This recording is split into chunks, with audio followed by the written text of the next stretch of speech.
Selamat siang Bapak Ibu dan teman-teman. Pada hari ini saya akan mempresentasikan proyek studi 47 saya Dwelling Typologies yang berjudul Pixel Coast Kerendang. Pertama-tama, Kelurahan Kerendang berada di Kecamatan Tambora yang merupakan kecamatan terpadat di Asia Tenggara dan sering mengalami bencana berupa kebakaran.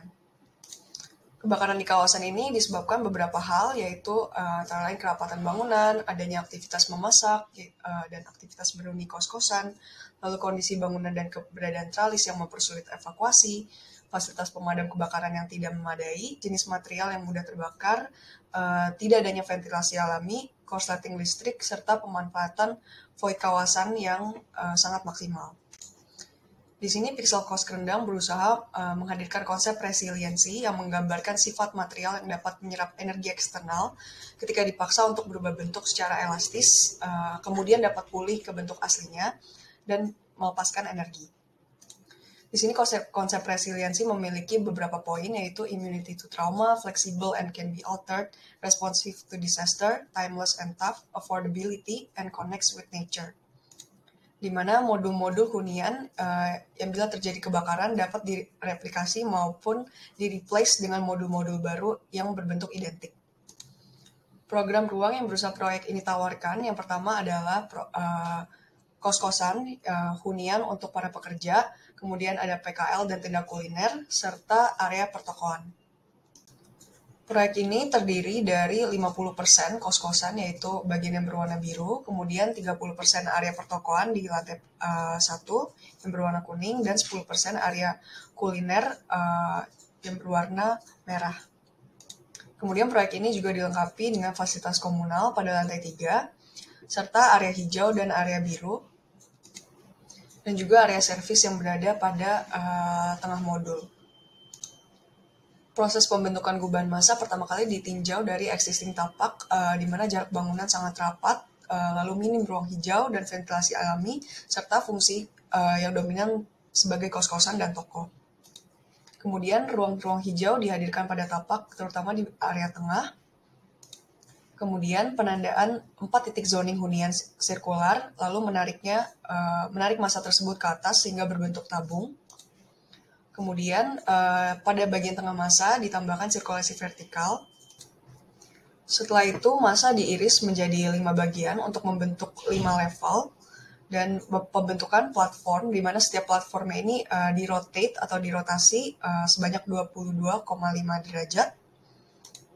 Lalu pada lantai 3 dibuat konektor antar massa dan ruang hijau di setiap modulnya, di mana modul-modul ini memiliki keunikan fisiknya masing-masing dan fungsi dari modul yang disebabkan oleh keorganikan berhuni para penghuni kos-kosan. Modul berukuran 9 dan 13 meter persegi dapat diekstensi maupun dimodifikasi oleh para penghuninya sesuai alternatif spekulasi fungsi dan pengembangan bentuk modul. Masing-masing modul ini dapat dibeli sesuai dengan konsep affordability dan dapat ditambahkan fungsi seperti warung, area sosial, taman, area duduk, dapur, area jemur, maupun ekstensi-ekstensi lainnya sesuai kebutuhan. Berikut pada lantai 1 dapat diperhatikan bahwa terdapat area biru di tengah desain. Kemudian terdapat area taman sebagai tempat untuk PKL dan kuliner.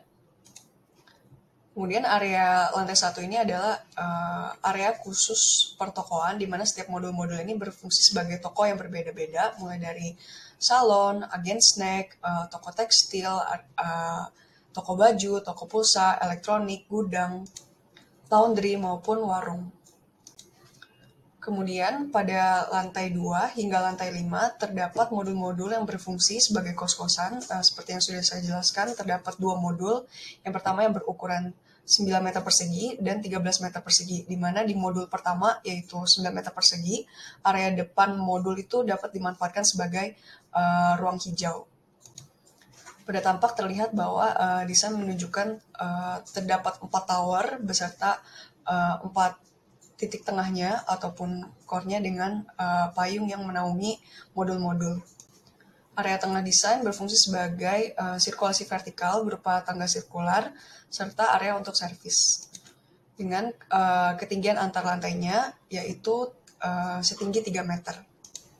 Proyek ini diharapkan dapat memberikan suasana baru bagi kawasan Kendang, serta mengatasi ketidaknyamanan berhuni maupun bencana kebakaran dengan tetap mengadakan fungsi-fungsi existing berupa area kos-kosan, jualan, maupun kuliner. Sekian presentasi dari saya. Terima kasih.